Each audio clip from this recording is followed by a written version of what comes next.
Welcome back, everybody, into Bill's Chat. I am Josh McCarty. With me tonight, as always, is Luca.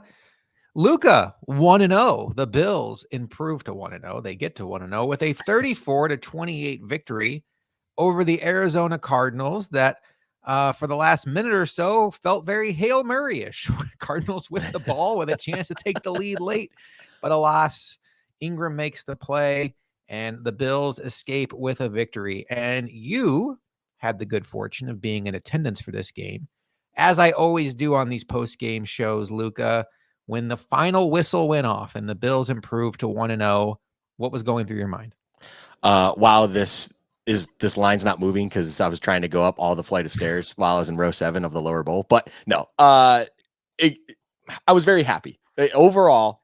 And I know to some of my close friends who obviously understand how much I also care about the Arizona Cardinals for what it's worth. If it's new news to you, sorry, I do like them a lot. Bills are still my number one. But overall, I was very happy because it was a game of which we did have questions about the offense going into, and I think a lot of those questions were answered for the most part.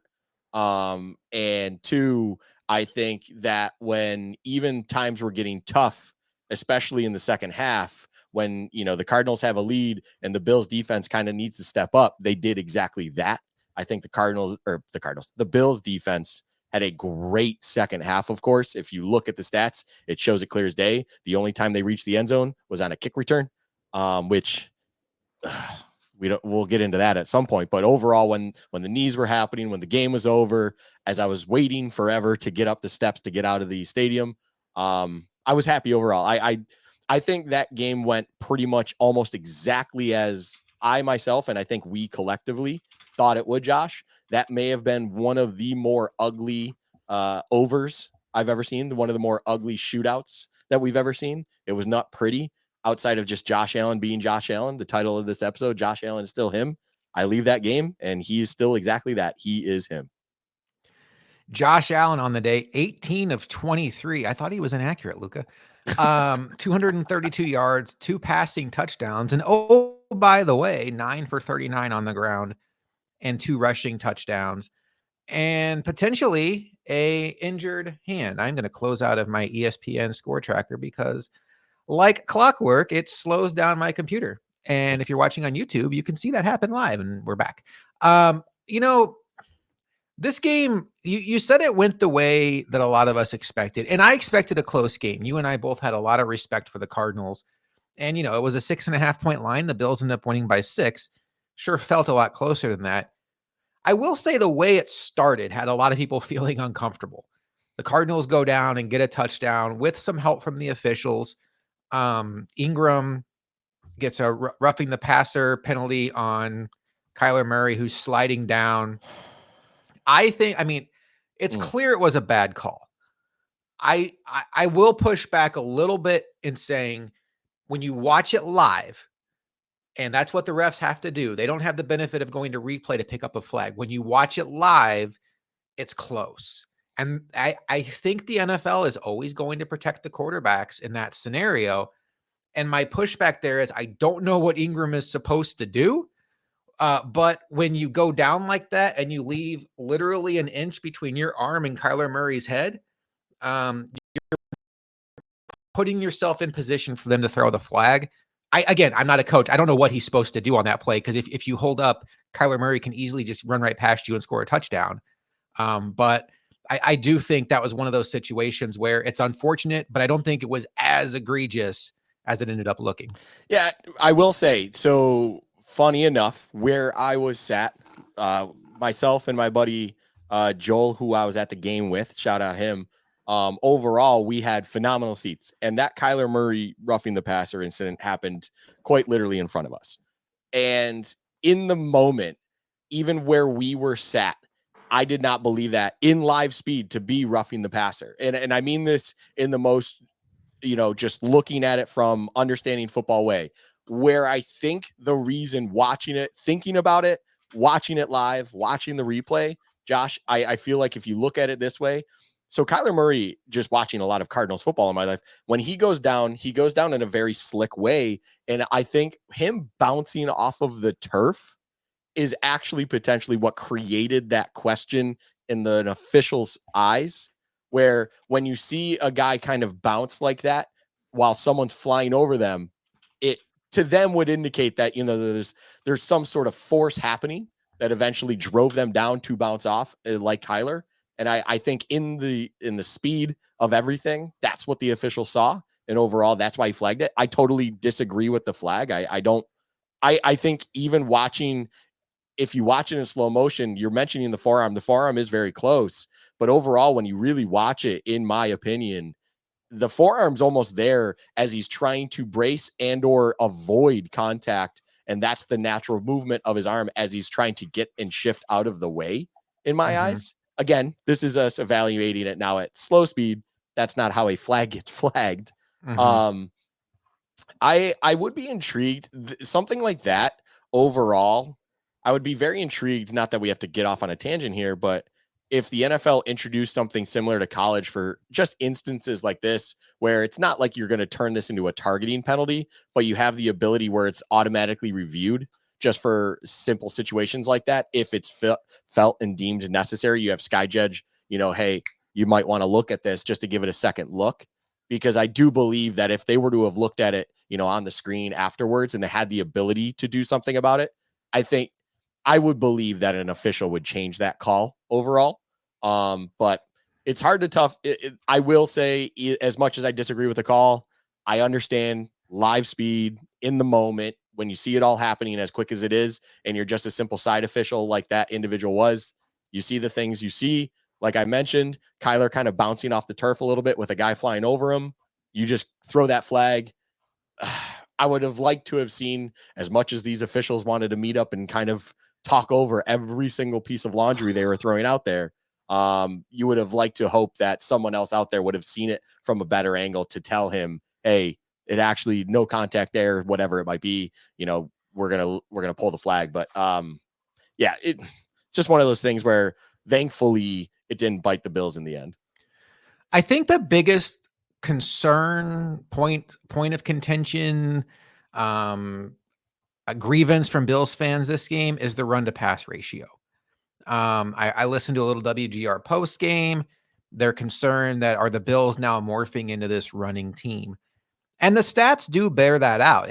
Just when you're watching the game in the first half, you're watching Dawson Knox outsnap Dalton Kincaid. You're watching the Bills go heavy tight end personnel. You're watching Reggie Gilliam and Quentin Morris get snaps. And then when you add it up, Josh Allen had 23 passes. And the Bills in non-Josh Allen runs, there were 9 Josh Allen runs, but not even counting the Josh Allen runs, had 24 runs. So they ran traditionally more than they passed today. And I do have 2 different thoughts on that. One, this was a matchup that just begged you to run the ball. The Cardinals were historically bad against the run last year. They were one of 2 teams that gave up more than 2,000 yards rushing to opposing running backs last season, and they didn't do a lot this offseason to get better against the run. The other thing I will say, I think the short week with a very big division opponent coming up on Thursday could have played into the Bills oversimplifying their game plan just a little bit. I don't want to give them an out on this. But Luka, how concerned are you or how much of a red flag does it raise to you that the Bills were so run heavy? I do want to credit Joe DiBiase from WGR. This is a fascinating tweet. From 2 minutes and 40 seconds remaining in the second quarter to 8 minutes and 44 minutes remaining in the fourth quarter, the Bills called 23 of 35 plays as passes. So 67%. And they scored 4 touchdowns in 5 drives. They were totally efficient. They went pass heavy in that stretch. They scored 4 touchdowns. They were way more efficient in the passing game than the run game. So on a larger scale, does this feel like a team that is morphing into being run heavy? Or is this more about it's week 1 and we're playing a team that has not been able to stop the run? Uh I I almost kind of find it to be something where it's I don't want to say neither, because I think game plan came into it And overall, I do believe early on, how do I put this? It's really hard to, of course, game plan for an opponent week one because you have to just essentially use old tape. You have to go off of what you saw from this team in the previous year. The Cardinals were doing the same thing. Cardinals came up with a game plan that they saw on tape for last year, and the Bills had to go off of game tape of last year. And I'm sure the stat you put out there, I'm sure the Bills were very well aware of, right? You know, they understand how poor their run D was, and they even understood that on top of it, some of the defensive line and kind of the front seven pieces that the Cardinals were hoping for to improve that this year then were injured as a second year player as an outside linebacker slash D end. And then, of course, another interior D end slash D tackle first round pick this year. So overall, I do believe that there was something in that. What I will say is this to me felt like a game overall where they were trying to figure out on the fly a little bit truly what their identity is while still wanting to enforce a game plan. And on top of that, Josh, I would put it even this way. I'd spin it in this fashion. I would say that this is a team that finally has something there where they don't just have one best way to do something offensively. And I think a weird word is going to come out of my mouth in a Josh Allen offense. Josh, I believe they have what's called balance, and they actually understand what to do when it comes to in the run game and how they want to attack that. Because I think overall, James Cook, he finished 19 for 71 yards. I think it's not a bad day. It's not the greatest day. It's solid. And I believe though, every time James Cook was on a run, I thought it was a very good run. I thought it was very productive. I thought it did its job and everything of that. And then on top of it, I think the passing game, still the passing game because you have Josh Allen. And Josh Allen, I mentioned it to you offline. At one point, I remember laughing almost in a way when I noticed he was, I believe, 12 of 14 for whatever amount of yards, maybe 140 something, I want to say. And the only two incompletes were the near miss to MVS on a deepish shot, and then a ball to Kincaid on a design play in the red zone that ultimately got batted down. And that was a design play going to him that Kincaid would have turned up directly upfield, probably for great yards, if not a score. So it's incredibly efficient in the air. I thought they did a very solid job on the ground. They have this thing called, in a crazy world that we live in, this thing called balance potentially, where there's more than one way to skin a cat, Josh. So effectively, they figured this out. And I think this is something that can only instill confidence in a Bills offense, because when they go into a game, if a game plan's not working, similar-ish like this one, they can flip a switch, change it up. We're going to go with this, and let's go see what's behind door 2. And then I'm sure there's even something behind door 3 that they still didn't even need to go to. So I think your point's valid. I don't think there's too much about it with the, looking forward situation. I think it does lean in the game plan for the opponent that was in front of them. But overall, I think it's more about them kind of looking under their own hood, trying to figure out what kind of parts they have, how they can best operate, and effectively what they have is a more balanced team than what we're used to in the Josh Allen era. Yeah, I agree with that. And what I will add on to that is I think we have to remember, and I brought this up on the halftime show. It's like we've all forgotten. We all have to remind ourselves, because it's week 1. We have to remind ourselves how to watch football, because week 1, everything seems like do or die. Every play, you're living and dying with it. If your team wins, it's the greatest thing in the world. If your team loses, your team's destined to have the first pick in the draft. It's just how we handle week 1. By week 7 or 8, we have more of a longer term view. I think it's important to understand that the Bills are only going to go as far as Josh Allen takes them. But it is September 8th, week 1, against a team they are favored by more than a touchdown to beat, that can't stop the run. It's okay to be run heavy against this team. If you get to the playoffs and you get into a shootout with Patrick Mahomes, and your answer is, I'm going to run on first down with James Cook every down, let's have a conversation. I don't anticipate that. I think we have to keep the longer term view in sight. I will push back a little bit, and I think this is going to be a little bit unpopular. I was not impressed with James Cook today. I thought he had a lot of really good running lanes, and I thought there were several times. And it's tough because I went back and rewatched this game, the 30-minute cut up on NFL Plus, but we haven't seen all 22 yet. I have a hunch that all 22 is not going to be kind to James Cook. I think there were several opportunities where there was a lot of meat on the bone for some of these runs to bounce outside, and he just stayed inside. And I mean, there was one time he bounced it outside. I thought he had a big run going, and then the speed of the Cardinals defense was just like, holy hell. Yeah. Like I knew Budda Baker was fast. I knew they had two fast linebackers, but he got the corner and I thought, oh man, he might score. And then like the next screenshot next is just like, boom, there's three Cardinals in the screen. The speed on the Cardinals defense absolutely flashed today. I thought Ray Davis, even only getting 3 carries, looked like he sort of ran where he was supposed to run, maybe a little better than James Cook, just something to monitor. Who knows? It is what it is. James Cook finished with 19 of 71, 3.7 yards per carry, and then had 3 catches for 32 through the air. Funny observation, Luka.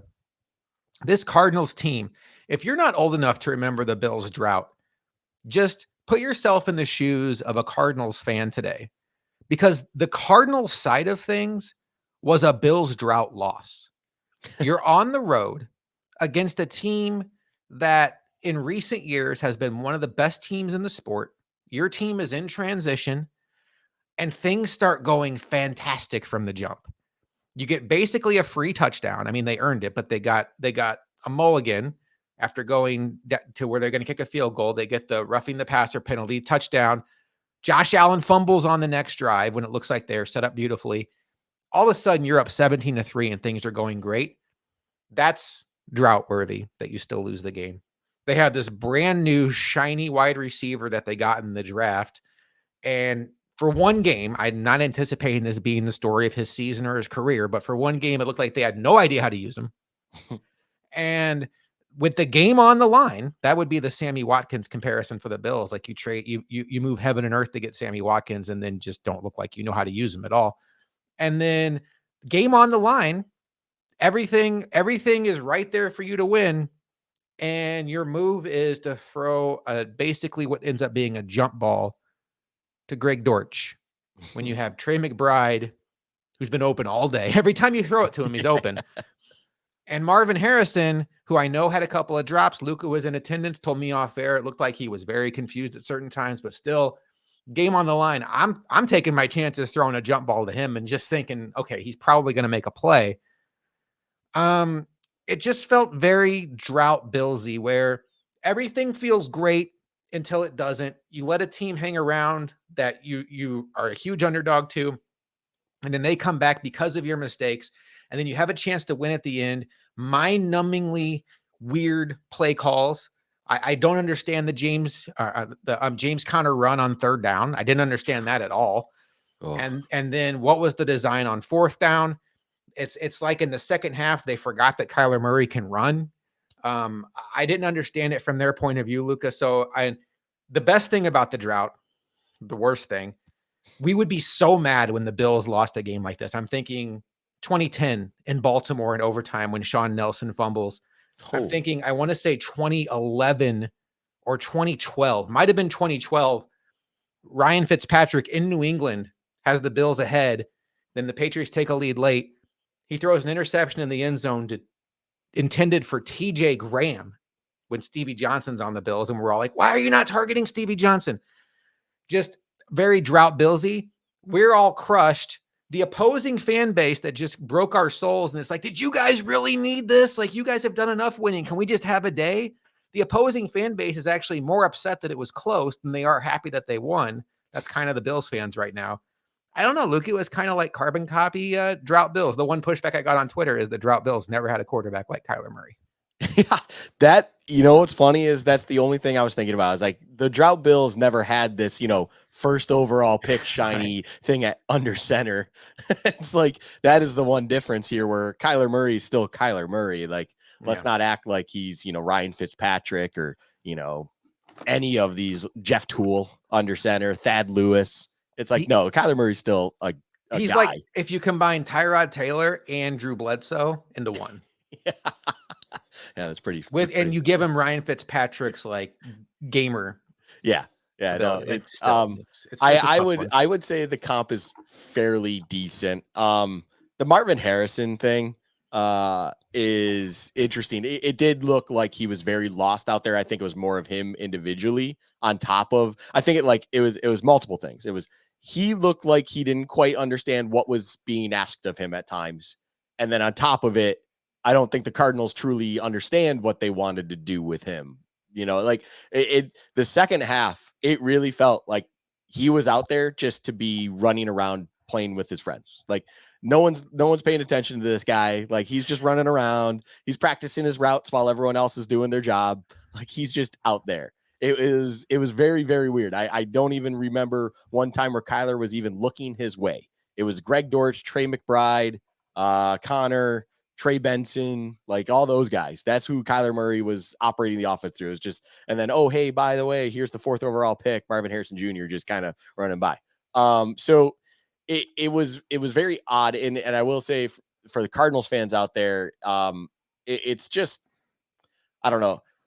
It wouldn't be something if I was a Cardinals fan, which obviously we understand there's a little bit of context there, but I wouldn't be overly upset about that game. I think you played through it competitively. I do think that the second half wasn't just simply them, let's say, taking their foot off the gas and or just kind of not doing what they needed to do. I think there's two sides to everything, of course, and I think the Bills just did a very good job defensively of doing what needed to happen change-wise. Because I will say this, in the trenches, and I haven't watched the game or anything, but it just felt very visible to me.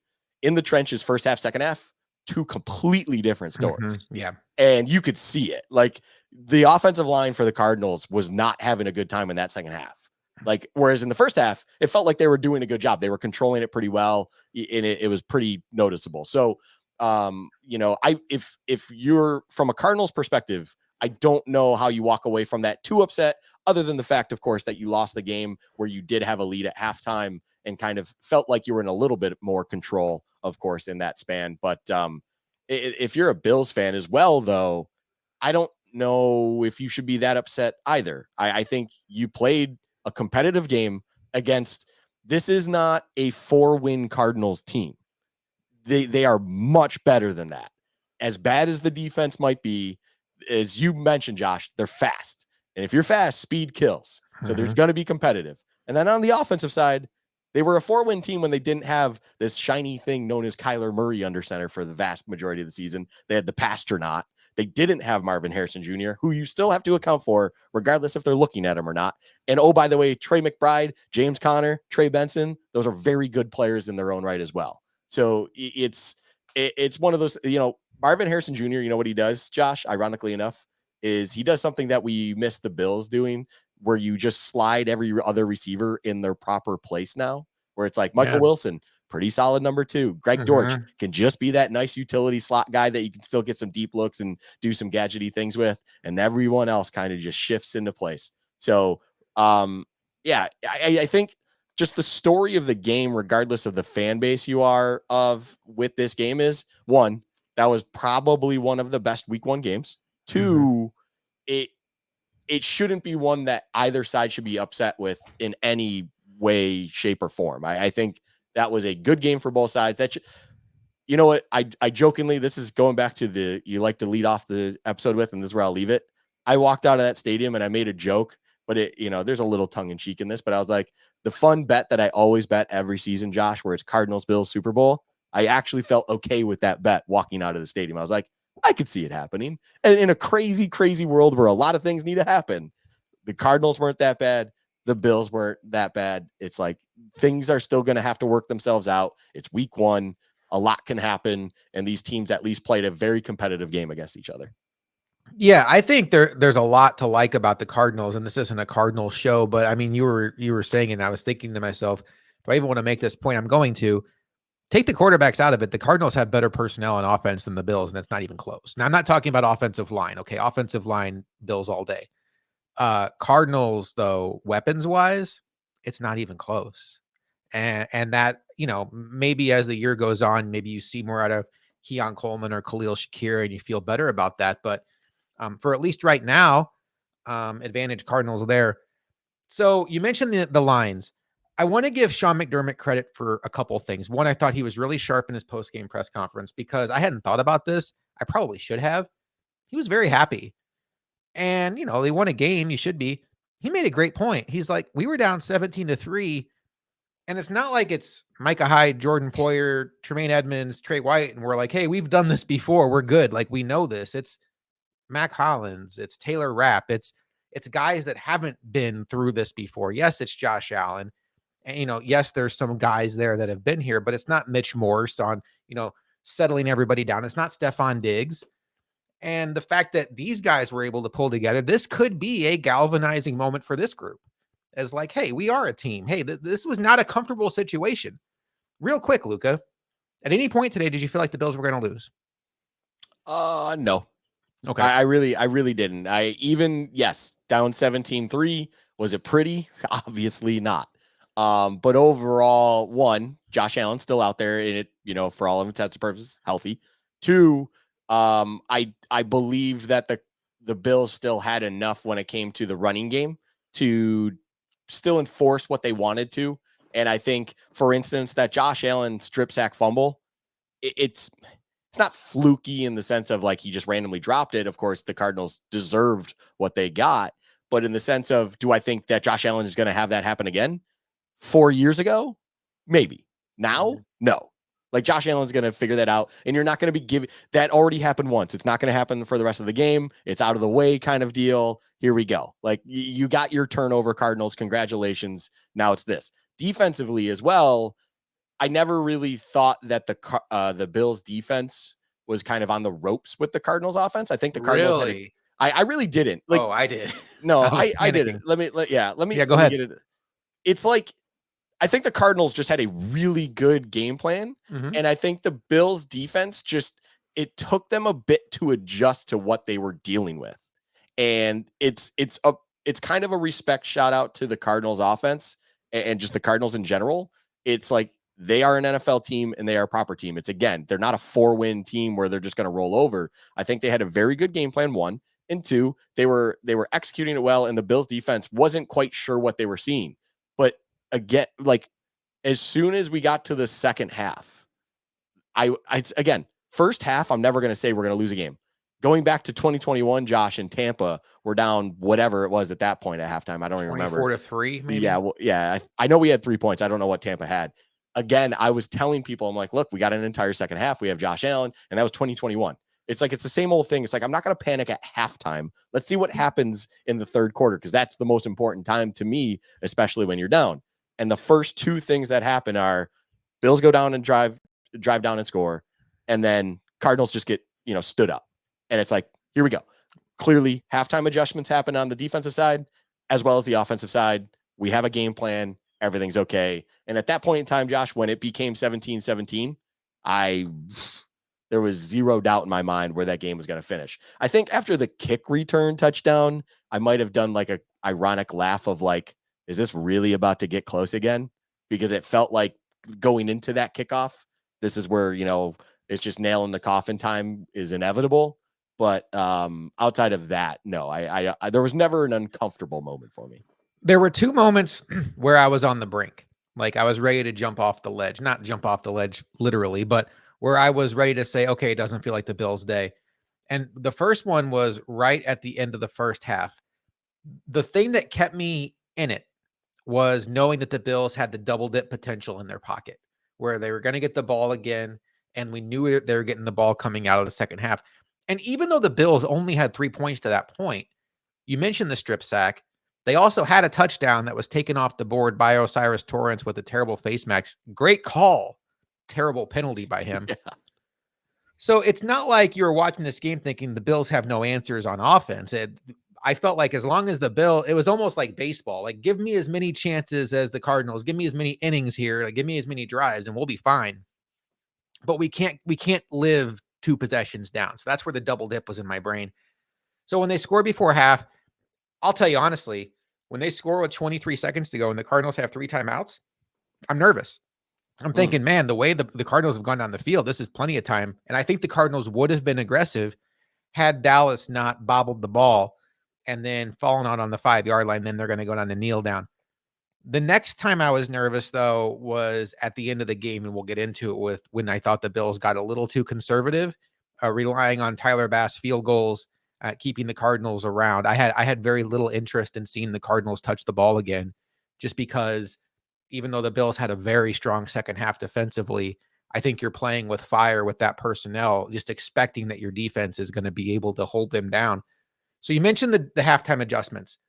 The Cardinals scored 5 points on the Bills defense in the second half. I'll give them credit for the 2-point conversion after the kickoff return and then the field goal. Great adjustments by the Bills. To my eyes, the Bills did two things very, very obviously.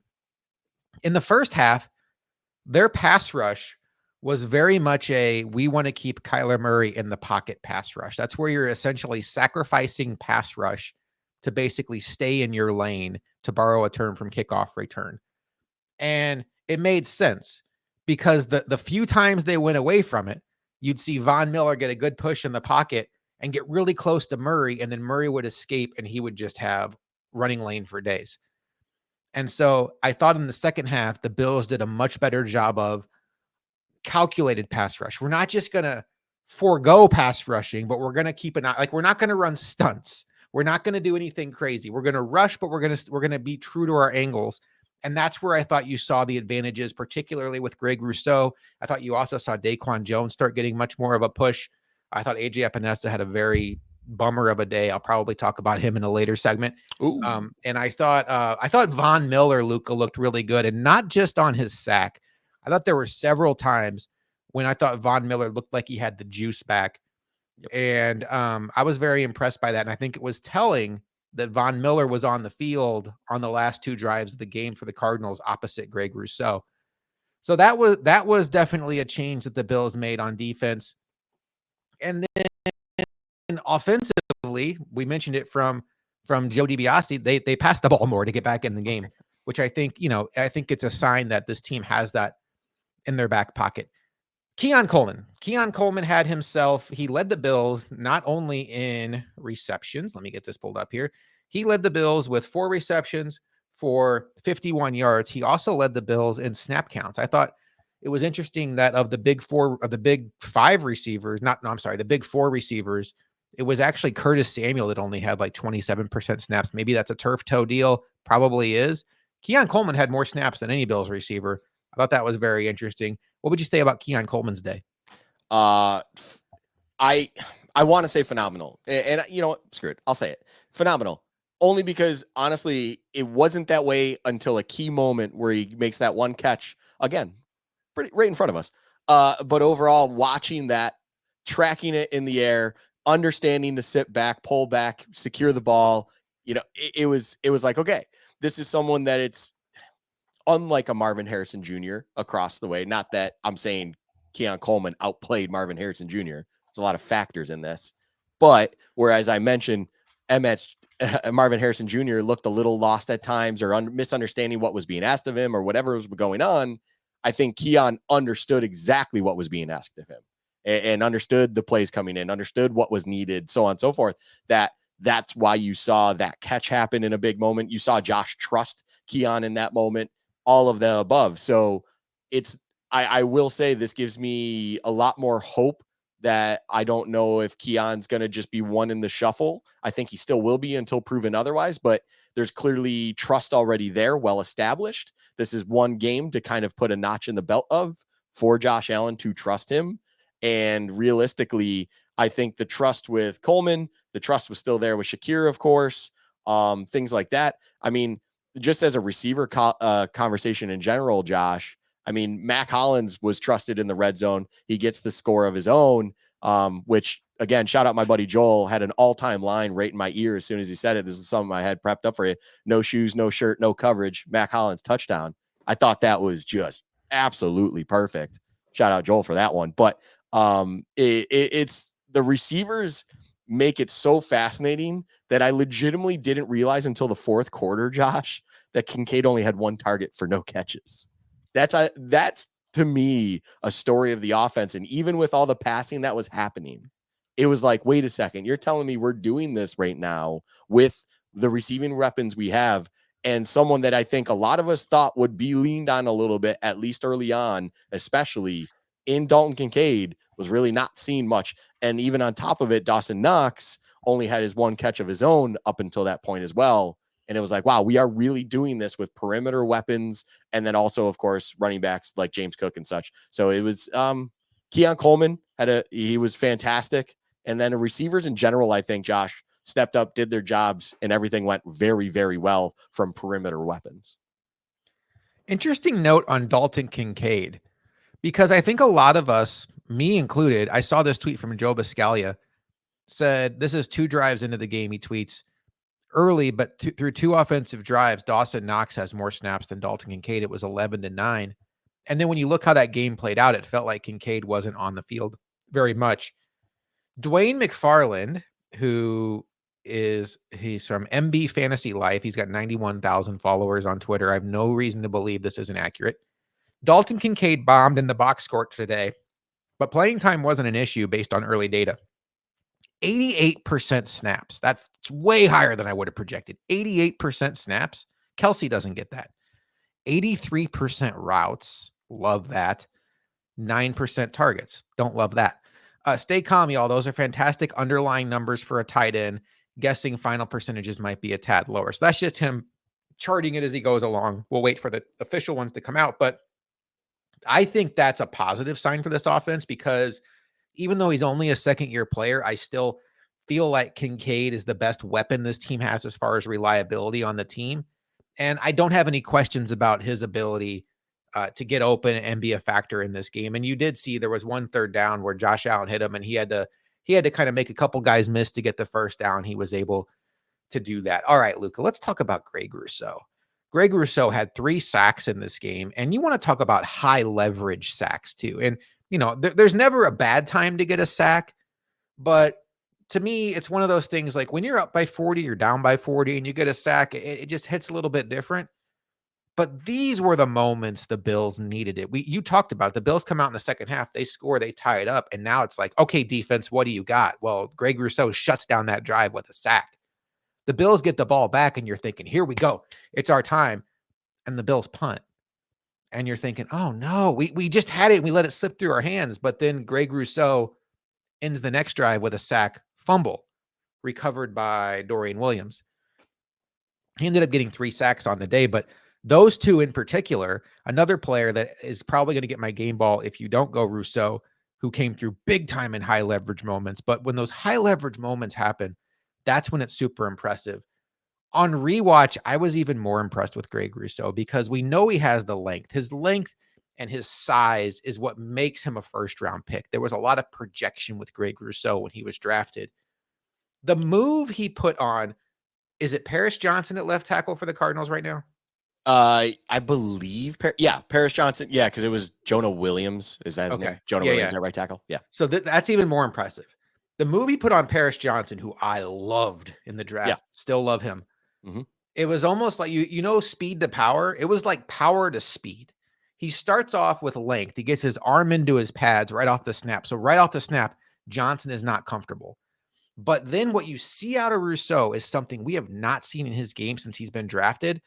He converts it to speed to dip under the block and go around. It's not like shoulder parallel to the ground like we've seen Von Miller do, but it's that esque.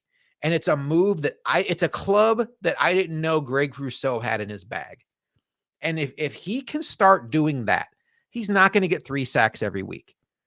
But you talk about his length, you talk about his power, you talk about his ability to diagnose run plays, which I think is up there with the best in the league, and his ability to stop the run. Like, I'm not even saying this to joke. I think it's Calais Campbell level run awareness out of Greg Rousseau. I really, truly believe that.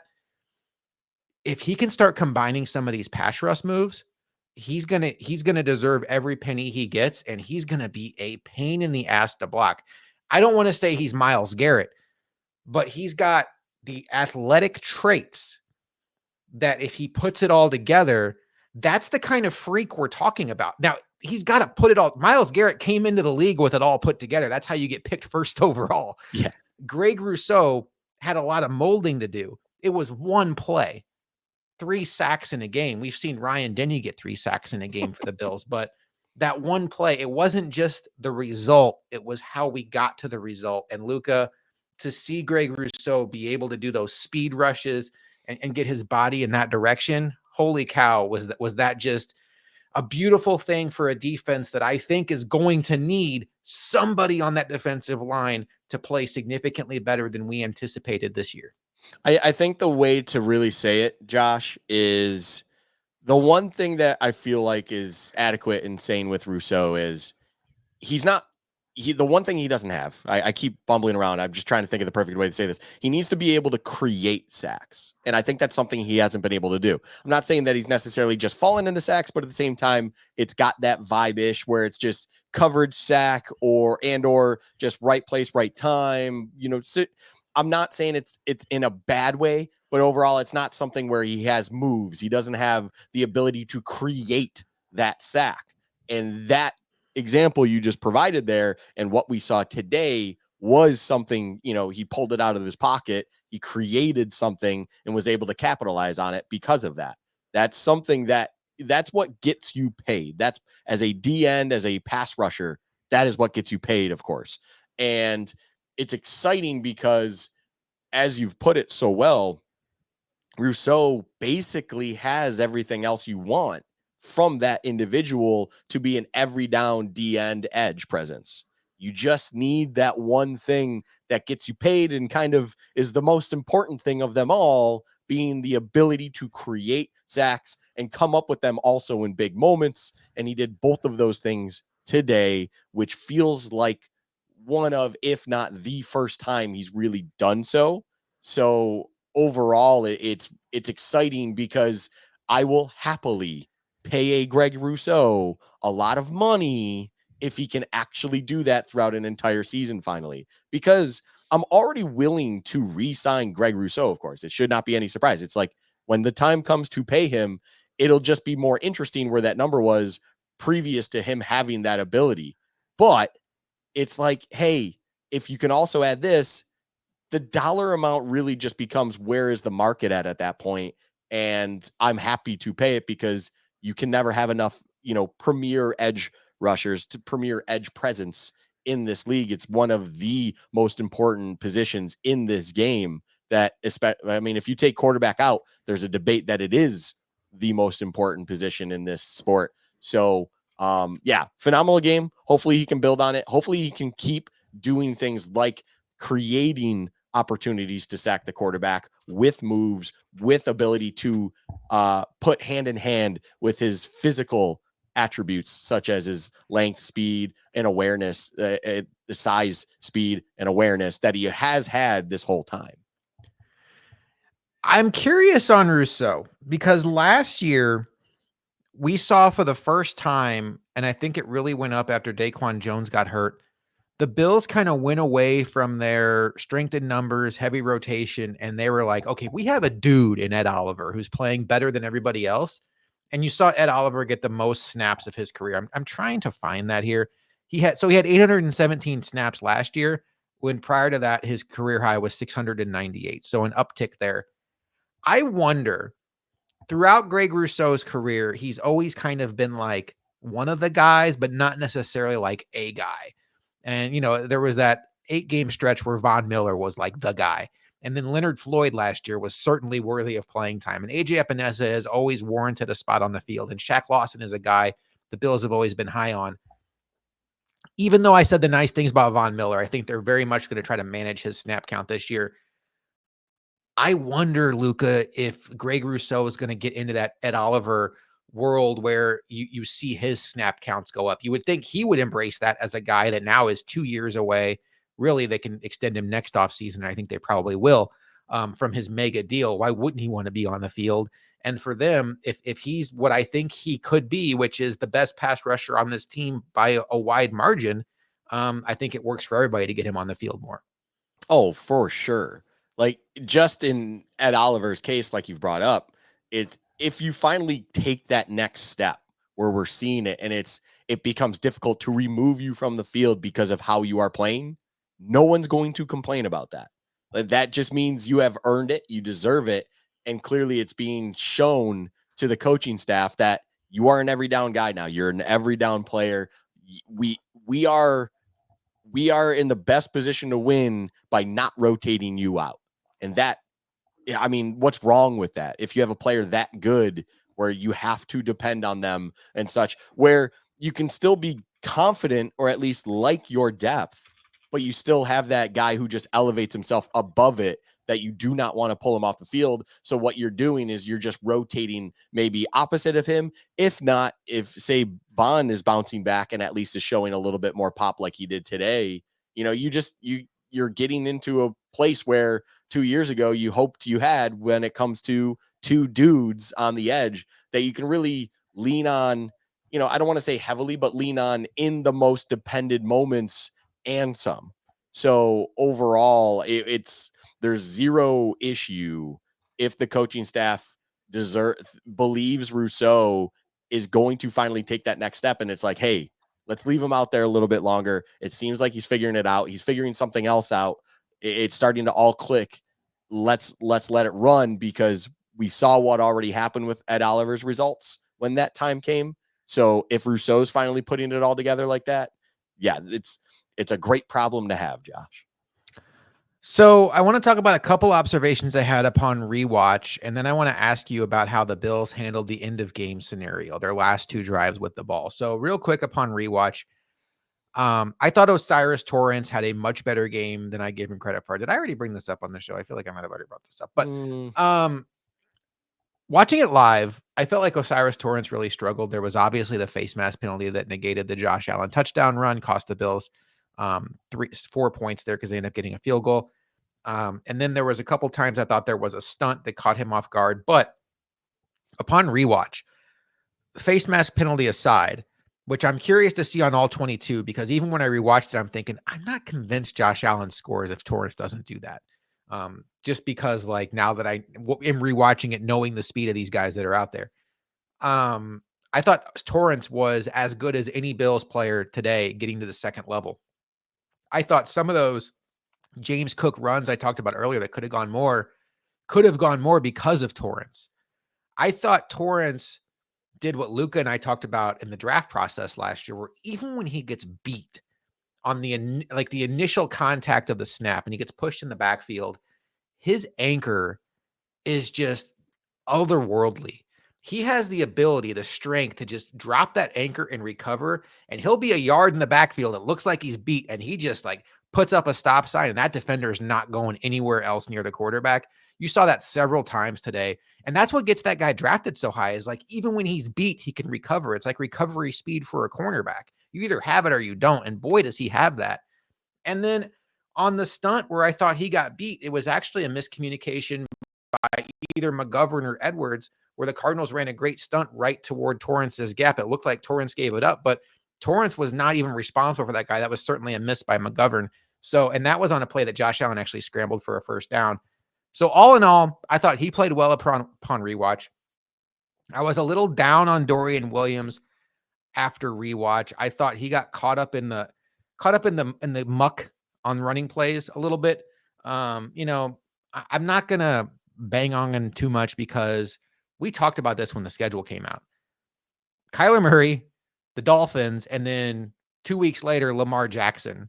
Not exactly the start to a season that you want to be having young linebackers and inconsistent safeties out there, because these are offenses that can absolutely expose you if you make one bad step. But I thought Dorian Williams was struggling a little bit at times. We did see the answer to the question of he is not their passing down linebacker. You saw it was going to be Cam Lewis in that Jordan Poyer role until Taron Johnson went down with an injury. He did not return. I would say he's probably doubtful for Thursday Night Football at this point. And then Cam Lewis went into the Taron Johnson role, and you saw Jamarcus Ingram become that dime backer. So kudos to both of those guys, the UB guys, for stepping into roles they hadn't game planned for. Those are just a couple call outs I had. And then Cam Lewis, first watch, fantastic. Rewatch, fantastic. His ability to shed offensive linemen in the run game and make the tackle was Taron Johnson-esque. And I don't say that lightly. You could tell that's a guy that's made a career out of special teams because he's not afraid of contact and he knows how to get somebody to the ground.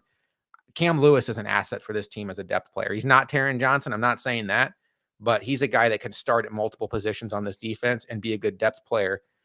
Luka, the end of game scenario. So the Bills really had 2 drives at the end of this game to kind of put the Cardinals away. And both times they failed to do so. So I'm going back here. There was a Tyler Bass. I should really have this up here. The last time the Bills had the ball, they punted. No, that's the Cardinals punter. Okay, here we go. Last time the Bills had the ball, we have a 3rd and 6, Josh Allen incomplete pass to Ty Johnson. That really just did not have much chance anywhere. He was like to his feet. But then, that drive starts off with a James Cook run. But to me, the most egregious one was the last time the Bills had the ball. And that's where I want to get to here. Where are we at here? I am not in the right spot. This is not fantastic podcasting. All right, here we go. Right here. Okay. Bills get the ball. James Cook up the middle. I was getting thrown off by the box score because it says A. Anderson, but they're just saying Alec Anderson reported as eligible. So that is the Bills. I was like, that can't be the Bills. James Cook up the middle on 1st down for 7 yards. Fantastic. James Cook left tackle for 1 yard. Not so fantastic. Josh Allen left guard for -1 yards. That was the read option play. That was 3rd and 2. Yep. That I think was the one that a lot of people had the problem with because it's like, why not put the ball in the air? I don't have an issue with that because I feel like as good as Josh Allen is throwing, give me Josh Allen running. I feel like he's going to get 2 yards more often than not. Overall, though, after they came back, built their lead by throwing, what do you think about the Bills really kind of running the ball in that scenario? Football 101, our dads, our grandpas will tell you got to run the ball there. You run to win. And John Madden will tell you like a good running game runs out the clock. And all of that can be true. What do you think about the Bills taking the air out of the ball in their last 2 drives? I feel like I might not be the best person to ask for this because, I mean, unless you are in the camp of throwing for the win, because I will live and die by that. I think Josh, we've played Madden and or other football games, and I always throw for it. My favorite individuals in football in general. Someone I always talk about when it comes to just my friends and stuff. One of my favorite coaches to watch, Bruce Arians. There is never a moment where he wouldn't throw for it. He always goes for the jugular. He always goes for that.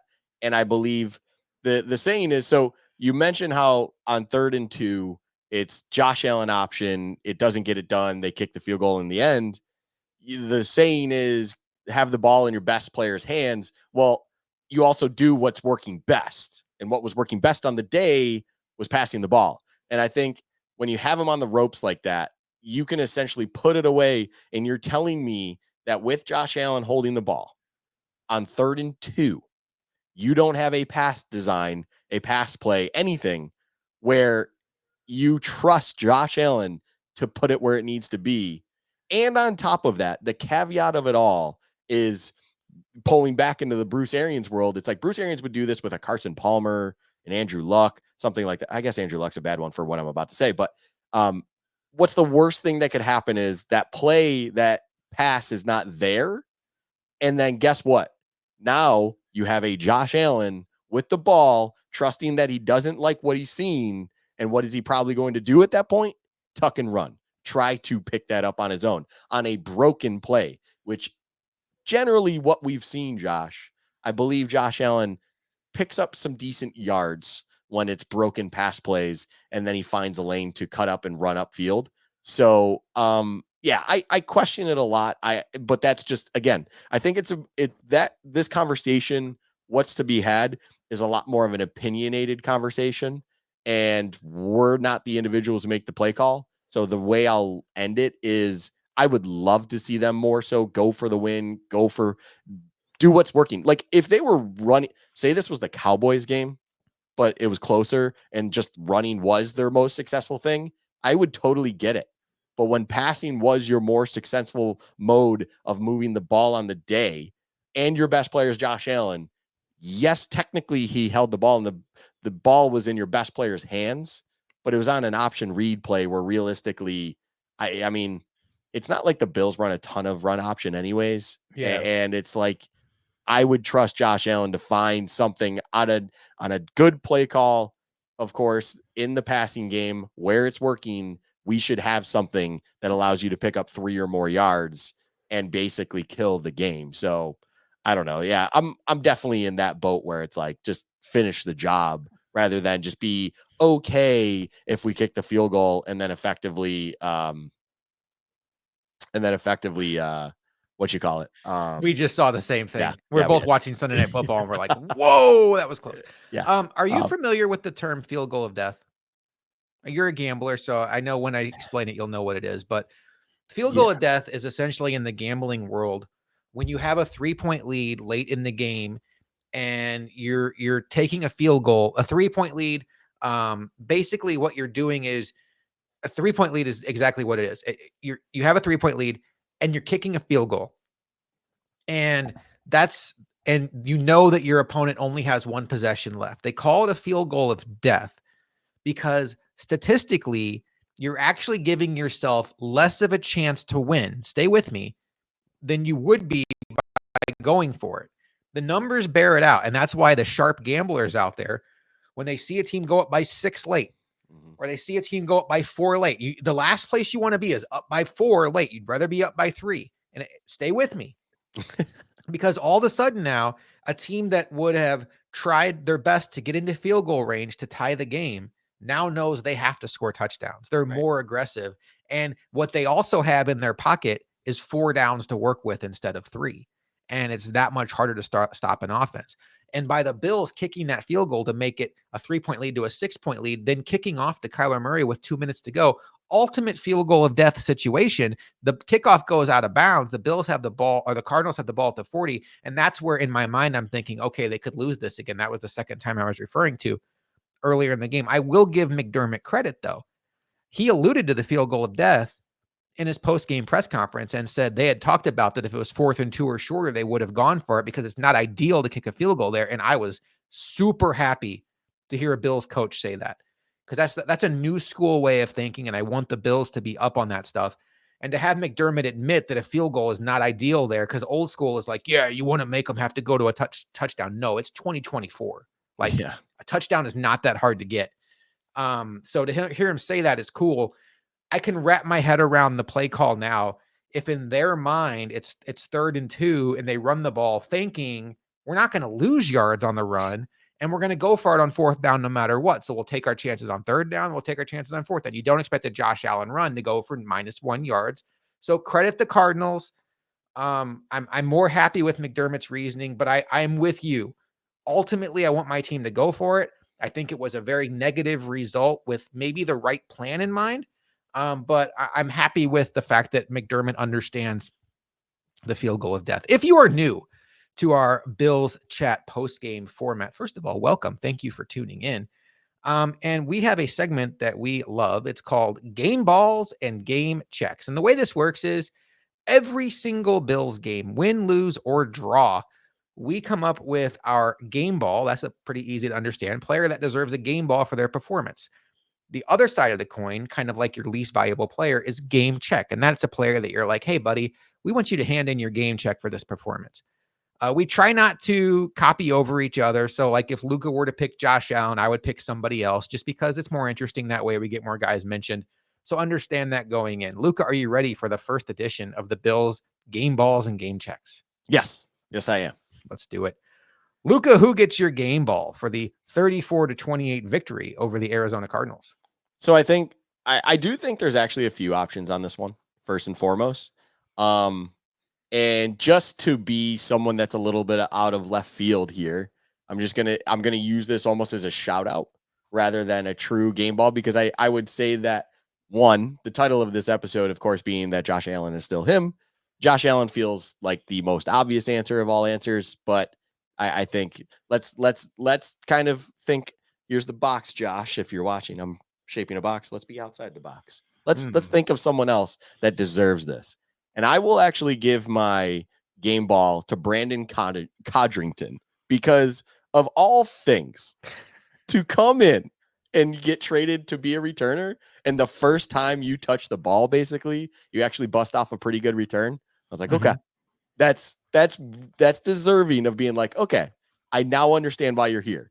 That's just a subtle game ball. That's not my real game ball. My game ball I goes was to gonna. Greg Rousseau. That's not even in the box. That's like not even near the box. But yeah, okay, go ahead. No. My game ball goes to Greg Rousseau. Good. In the moment where you needed someone to step up on that side of the ball, Josh, Greg Rousseau stepped the F up. Yes. And it was phenomenal to see, because the way we talked about it in this episode, I didn't know if I had you there for a second.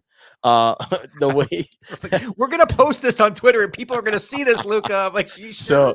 Okay. Yeah, like you said, we go down, we score, you hold the Cardinals, Rousseau comes up, you punt, and then Rousseau shows back up again. It's like he was vital in that sequence where it's like things are still under control. The Bills are still doing their thing. And inevitably they were able to break through, get the lead after that, and then kind of drive and take from there. And he was phenomenal from start to finish. So yeah, Greg Rousseau is my game ball. Fantastic choice. I think he's the obvious choice. And you're right. Those high leverage situations when the Bills needed it most, the Bills do not win this game today without Greg Rousseau. And that to me is everything that the game ball is meant for. There's another player that in high leverage situations when the Bills needed it most came through and did his job. He's going to be my game ball winner. I'll get to him in a second. A couple of shout outs I want to give. You already mentioned Josh Allen, certainly worthy of that. Shout out to Keon Coleman, strong rookie performance, 4 catches, 51 yards, led the Bills in snaps. I will give a small shout out to O'Cyrus Torrence. I thought he played really well, and really for the first quarter of his game to have that penalty, to rebound from that and play a strong performance as well. And then 2 defensive backs I want to call out: Cam Lewis, Jamarcus Ingram. Tough situation to be in where Jamarcus Ingram thinks he's going to be the backup nickel and Cam Lewis is going to be the dime backer. And then in the blink of an eye, Taron Johnson's out and they're flipping roles. And I think is like poetic that Jamarcus Ingram does knock the ball down at the end. In lifetime, I thought it might have been pass interference. You were quick to tell me, no, not even close. And then I went back and watched it with you before we got on the air, and it was not pass interference. Credit to him. And then shout out to DeMar Hamlin starting a game. I mean, that's just really cool. I don't think he necessarily played particularly great, but you know, it's not lost on me how amazing it is that this guy is starting a game in the NFL in 2024. Absolutely shout out to him. But my game ball, Luka, is going to be a guy that was under a lot of pressure this offseason. Tyler Bass. Tyler Bass was nails today. Absolutely nails. Yeah. You want to talk about high leverage situations. Bills down 10-0. Josh Allen scores a rushing touchdown. It comes back on an O'Cyrus Torrence penalty. Josh Allen scrambles on 3rd and 20 for like 2 yards. The place is booing, chanting, "Ref, you suck." The energy is just sucked. The energy is so negative in the entire building. And if Tyler Bass misses this kick on a windy day, it's just one more reason for these fans to boo. And he puts it right through the pipes. Massive. Yeah. Tyler Bass made all of his extra points. And then we talked about the field goal of death, but he had to make them. And he made them late. And Tyler Bass on the day, he had, did he only have the 2 field goals? Let me see here. Yeah, I think he had teams. 2 field goals. Tyler Bass was 2 for 2 on field goals, long of 39, like nothing spectacular. 4 extra points, windy day. But this to me is more of a larger story. All offseason was, what do we do about Tyler Bass? The lasting memory of missing the kick against the Chiefs. And he's not out of the woods yet, but this was a big test. And boy, did they need him today. And boy, did he come through. Good for Tyler Bass. That was very nice to see. Luka, other side of the coin, who gets your game check award? This is a little bit of a tough one because honestly, I'm trying to think. I will say O'Cyrus Torrence was kind of the individual walking out of the stadium that I had. And it was only for a little bit more of a personal reason because one of my call outs from our previous episode, Josh, was of course me saying, I think O'Cyrus Torrence takes a big step. He's going to be not just a notable offensive lineman, of course, again, for the Bills, that he's actually going to be recognized around the league as one of the best guards. And then, of course, to have a really bad face mask penalty and then a couple false starts as well, I believe, called against him on top of just from what looked like from being at the stadium, allowing a little bit of pressure up his avenue. I will say that's where it was going to go, but I will take your word for it, Josh. I will take your word that it wasn't as bad as it seems, and I'll give him a pass for now. We'll just put it that way. For now, I will do that. So my game check award is realistically going to go to Ty Johnson because they could have I think they could have just gone through this game without him. I think Ty Johnson he was out there. The drop's not on him when it comes to this drop, all that kind of stuff. It's just one of those ones where I think there are a couple other individuals I could go to. I'm not going to do Dorian Williams because I don't believe he played necessarily as poorly as it sounds like he did. He at least looked like he was running around, and I'm not going to fault him for not being the best in pass coverage because we already know that that's not really his strength anyways. So I'm just going to utilize this award of who do I feel like could have not shown up and would have made no difference. That's who I'm going to give it to is Ty Johnson. If you're watching on YouTube and I made a face when Lucas said Ty Johnson, it had literally nothing to do with what Lucas said. I made chili today for NFL opening day. I am not in game shape when it comes to NFL food. I am hurting right now. I am like every 5 seconds I'm muting my mic like bleh. So that's what the face was. I was hoping it wasn't caught on the mic. Ty Johnson's an excellent call out because I was left wanting more of Ray Davis. Mm-hmm. And I think what was most notable about Ty Johnson, Luka, was the end of half drive. He was in there for every snap. And that tells me he's got that Latavius Murray pass blocking role, which means he's not going away. I would love to see Ray Davis morph into that. You've mentioned before he wasn't particularly strong at the pass blocking in college. We know that's not necessarily James Cook's strength. So it seems like, at least for now, it's going to be the Ty Johnson show as far as that goes. But I have no problem with that. I thought he was really a non-factor in this game. I'm going to go with a guy that I love. I mean, he's from my hometown. AJ Epinesa. Rough day. He had a tackle assist on the day, and I don't judge defensive linemen by stats. I think there's a reason why Von Miller was on the field late. Yes, Von Miller looked good, but AJ Epinesa did not look good. He was getting stood up by both tackles in his rush. There was a significant drop-off in Bill's pass rush from when it was Rousseau and Von Miller to when it was AJ Epinesa and Casey Toohill, who, I mean, I would give him a game check, but he shouldn't even be on the roster. Like Kingsley Jonathan, where are you? Anyway, I don't want to get lost in the muck there, but I wish I would have written this down. I think it was James Conner's touchdown run, but it was definitely an explosive run by James Conner.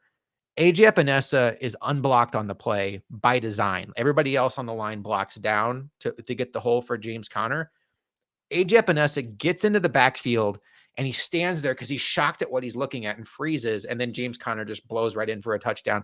It would have been a tough play to make, but if he had awareness on that play, he could have blown it up. Instead, he was so shocked he was in the backfield, he just froze. And I thought early in the game, the Bills were really having a tough time doing something that I know is a pet peeve of yours, giving up edge contain. And I thought AJ Epinesa was, strangely enough, somebody who's been strong at that in his career, the biggest culprit of that today, multiple times giving up edge contain. And this is a team that'll make you pay for that when you do that. And so for that, I give it to AJ Epinesa. It's one game. They re-signed him in the offseason. He's going to be an important player for this team. I don't have unrealistic expectations for AJ Epinesa. I think he's a rotational player that can give you starter level snaps at times. But I think if he's considered one of your two best pass rushers, then you need another pass rusher. And that's not just based on today. That's based on his career. I think he's a nice rotational piece that shouldn't be starting for a team that has high aspirations to be a high-end defense. So that's going to be my game check award winner. All right, Luka, any final thoughts on this game before we quickly turn our attention to what the Bills have coming up in about 4 days? No, I think we covered it all pretty well. And realistically, I'm glad this game is behind me because I'm done rooting against another team that I like. And I can let both of my favorite teams just enjoy the rest of their seasons. If you're watching on YouTube, Luka's giving you a pretty big clue with what he's wearing of why he is also an Arizona Cardinals fan. It might be where Luka went to college. So, everybody's allowed to have teams they like. Luka's been a Cardinal fan and a Bills fan, so it is what it is. Two big things to monitor for the Bills this week. Taron Johnson left with a right forearm injury, did not return to the game. anytime a player leaves and does not return, you're concerned. There, I would say maybe one hope of optimism is maybe the Bills were extra cautious, knowing they have a more important game in 4 days. But I would think that there's probably a very significant chance that Taron Johnson is not going to be playing in that game against the Dolphins on Thursday night.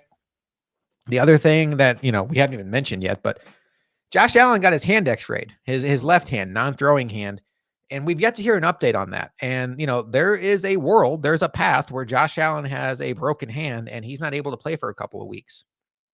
My pushback on that would be is I feel like Josh Allen would play even with a broken hand and just find a way to tape it up. But I do think there's a path for the Bills to overrule him. They have a lot of money invested in this guy. It's week 2. Let's get it right. And let's, when Josh Allen had, what was it, Luka, the elbow injury Yeah. that he suffered against the Jets, and they played through it, but it felt like it took twice as long to get right.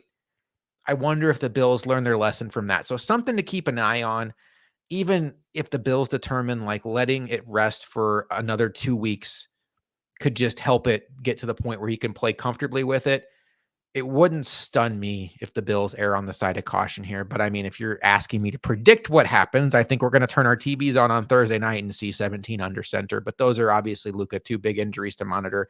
Arguably the 2 best players on either side of the ball. Yeah, the Josh Allen one goes without saying, of course, but even with the Taron Johnson one, I think Taron Johnson plays a big role, especially in games like against the Dolphins, where you do want that type of individual there to play a versatile role.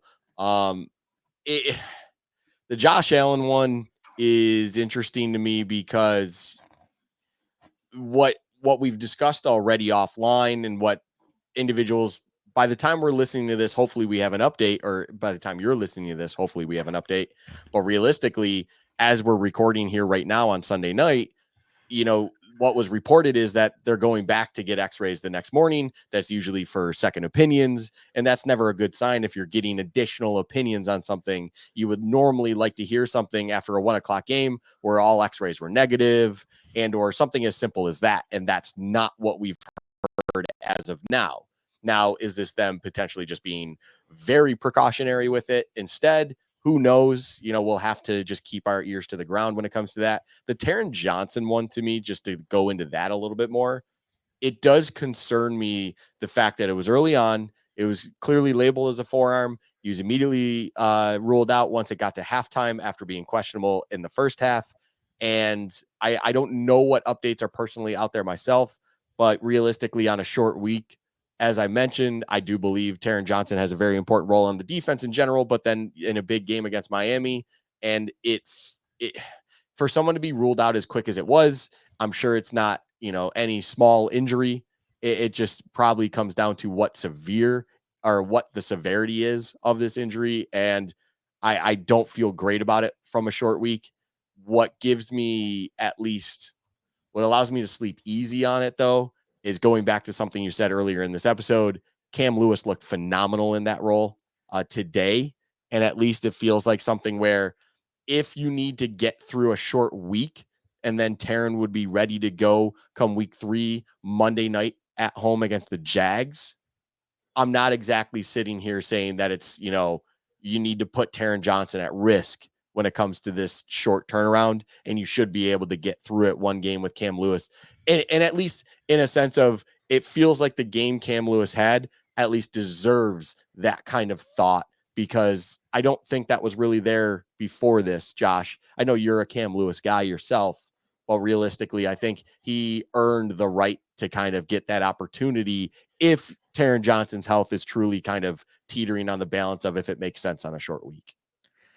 And it's funny too, like Sean McDermott mentioned in the post game that they were very lucky that they determined to have Jamarcus Ingram active, because I put out projected inactives for this game. I thought Jamarcus Ingram would be inactive, knowing that Cam Lewis can back up at nickel and, back up at safety. And then what I didn't realize is Codrington is literally a kick returner. Like they don't even have him listed on the depth chart for quarterback. So that's one area where they don't get the same benefit that they would have had they had a cornerback / kick returner. But in Hardy, but I think the Bills are in good shape with Cam Lewis. I'm a big Cam Lewis guy.